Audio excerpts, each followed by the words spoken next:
Cette vidéo concerne Olivier Boffet. Si vous avez trouvé cette vidéo utile, veuillez aimer et vous abonner. Olivier Boffet né le 10 juillet 1961 à Montbéliard est un historien de l'art français. Formation et parcours: après une formation en histoire à l'Université de Paris 1 avec Daniel Roche, puis une thèse à l'Université de Paris Yves-Sorbonne sous la direction des Antoine Schnapp et les tableaux et les pinceaux soutenus en 1992. Les tableaux et les pinceaux, la naissance de l'école bolognaise 1680-1780, collection de l'école française de Rome 266, Rome 2525, pp. Carnifo, revue des histoires modernes et contemporaines 2003, 4 pages. Compte rendu dans la revue Histoire moderne et contemporaine. Il devient pensionnaire à la Villa Médici Académie de France à Rome en 1992-1993, puis maître de conférences à l'Université de Paris Yves de 1993 à 1998. De 1998 à 2004, il est chargé de mission pour l'histoire de l'art à l'Académie de France à Rome. Il fonde la revue Studiolo et réalise plusieurs expositions importantes. Le Dieu caché en 2000, Le Dieu caché, les peintres du grand siècle et la vision de Dieu, catalogue d'exposition Rome Villa Médici Académie de France à Rome. Rome de Lucas 2283, Pézant, association avec Neil MacGregor. Maestà di Roma en 2003, Maestà di Roma, d'Ingres à Degas. Les artistes français à Rome, catalogue d'exposition Rome Villa Médici Académie de France à Rome 2003, 614 p, version française et italienne. En 2004, il est conseiller scientifique de L1A, où il crée la revue Perspective et devient en 2006 professeur d'histoire de l'art moderne à l'Université de Provence Aix-Marseille 1, Université de Provence, puis en 2011 à l'Université de Bourgogne. Il enseigne également dans le second cycle de l'École du Louvre à partir de 2005. Il a obtenu plusieurs bourses de recherche et d'enseignement à l'étranger: Clark Art Institute, Getty Research Institute, Université de Munich et Augsbourg, et a été membre de nombreux jurys de thèse et de comités d'évaluation en France et à l'étranger. Son parcours est marqué par un engagement pour la discipline de l'histoire de l'art. Il a été le président de l'Association des professeurs d'archéologie et d'histoire de l'art des universités APAO, fondateur du blog de l'association blog APAO, blog de l'Association des professeurs d'archéologie et d'histoire de l'art des universités APAO, et son rédacteur en chef Olivier Boffet a cherché à ouvrir la discipline de l'histoire de l'art aux sciences humaines et aux nouvelles approches qui se développaient dans d'autres pays, notamment par le biais de la revue Perspective. Il a également agi pour promouvoir un enseignement d'histoire de l'art dans le secondaire au niveau européen et est l'auteur d'un opus historique Flortine appel de Florence, demandant la création dans tous les pays de la communauté européenne d'enseignement d'histoire de l'art, et souscrit par plusieurs personnalités du monde de l'art et de l'histoire de l'art, et diffusé internationalement et nationale dans le souci d'une école républicaine faisant partager savoir et expérience et stimulant le développement des sensibilités ainsi que les capacités de construire personnellement un discours critique sur l'image. Il a plusieurs fois défendu et illustré la discipline par des articles dans la presse: la Tribune de l'Art comme Olivier Boffet, la Tribune de l'Art, Next Libération, Culture 2012, 7-12, pour un enseignement de l'histoire de l'art 832-1962, pour un enseignement de l'histoire de l'art dans Libération 12 juillet 2012. Dans ces différentes positions se remarque une volonté de faire participer les jeunes chercheurs à la communauté scientifique, création ou animation de séminaires, travaux collectifs, comme l'édition de la vie de Pierre Puget, site Univ Provençais, site document. Page 7268, projet XMERA, présentation du programme sur le site du Centre méditerranéen de recherche sur les relations entre les arts. Travaux. Ces travaux portent principalement sur la peinture en France et en Italie au XVIIe et XVIIIe siècle, sur la théorie artistique pendant cette période et sur l'historiographie.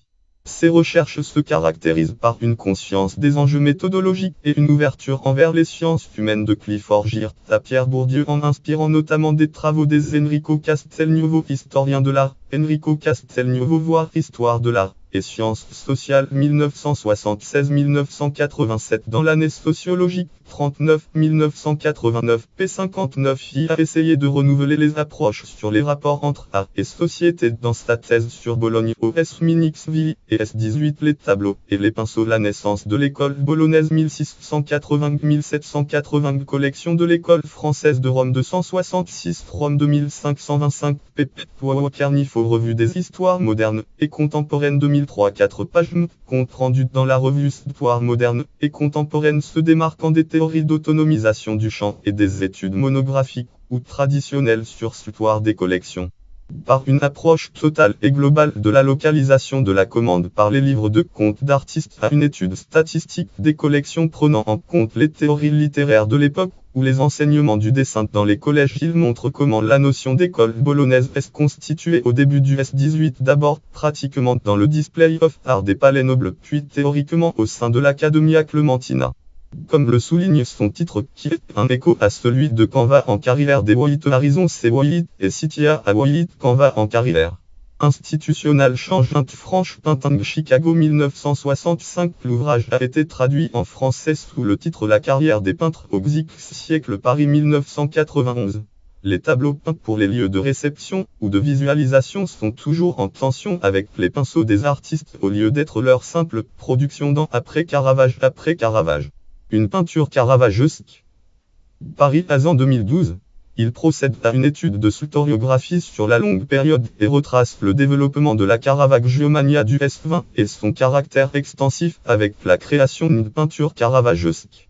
Il analyse les rapports entre la peinture de Le Caravage et les tableaux des artistes appelés Caravagesques en soulignant l'importance de Bartolomeo Manfredi à propos duquel on parle dès le Vescovile Manfrediana Metodu.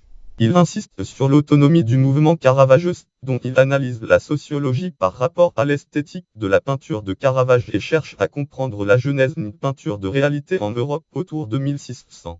Son ouvrage sur Nicolas Poussin et Louis XIV Paris Azan 2015 démontre l'idée reçue d'un Poussin tout de suite adoptée par la France classique du Vescovile. En replaçant les œuvres et les écrits dans leur configuration d'origine, l'ouvrage fait en effet référence aux travaux de Norbert Elias et notamment sur sa théorie des configurations. Il fait voir combien il y eut une série de malentendus sur l'œuvre de Poussin en France et comment le peintre à un moment adapta sa carrière et sa production à un souci de célébrité et d'inscription dans l'histoire. Le souci de Louis XIV de transposer tout ce qui a de beau de l'Italie à Paris, la politique de Jean-Baptiste Colbert de créer une peinture française et les stratégies de Charles Lebrun expliquent une nationalisation de l'artiste autour de 1660 malgré l'échec du séjour parisien de Poussin entre 1640-1642 mais aussi le refus de le prendre comme modèle absolu de la peinture à l'Académie.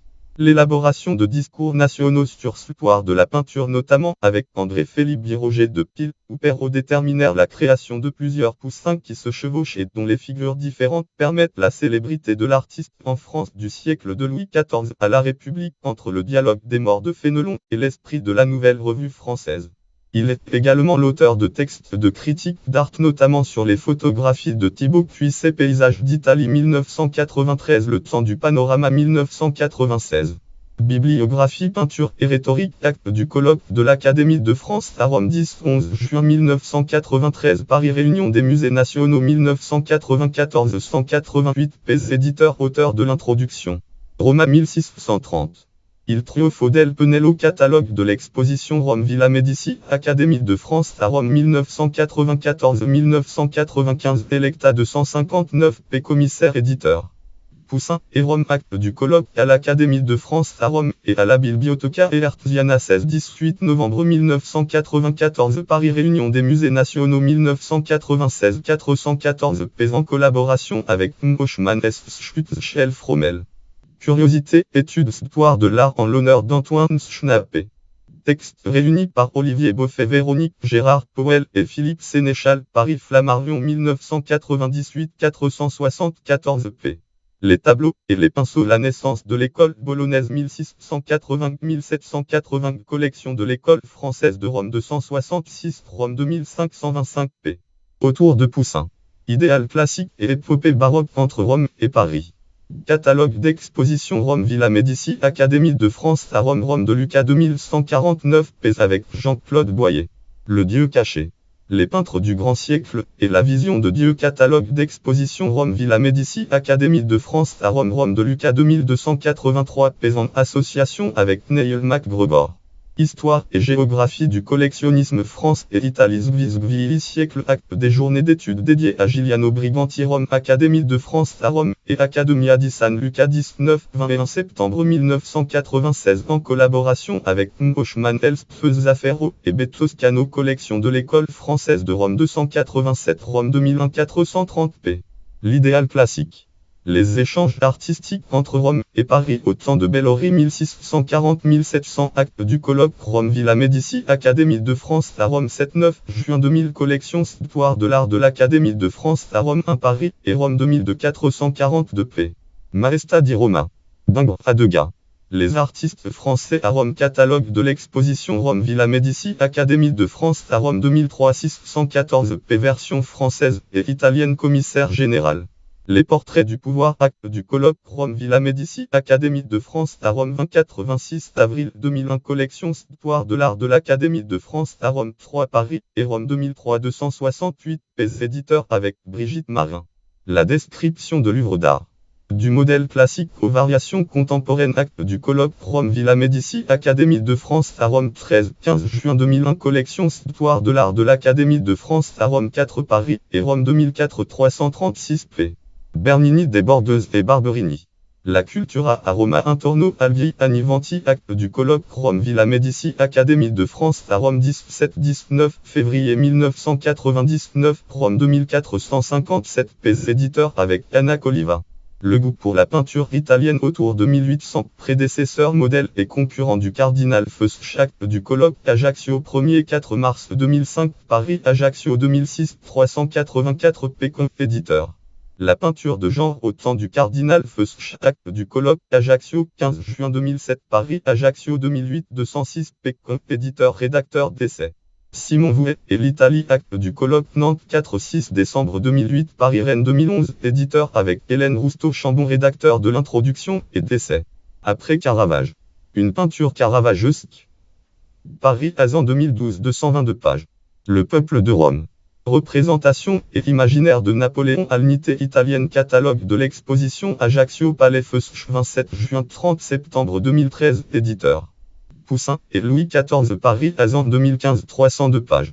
Notes et références voir aussi articles connexes Académie de France à Rome 1 à Université Paris Sorbonne lien externe blog APA.org blog de l'association des professeurs d'archéologie et histoire de l'art des universités APAO Tristan Bourgonnier CGC chercheur Beaufait au Beaufait biographie et sur le site du centre Georges Chevrier catalogue Frarc 12148 notice d'autorité sur le site de la Bibliothèque nationale de France catégorie historien de l'art français catégorie pensionnaire de la Villa Médici.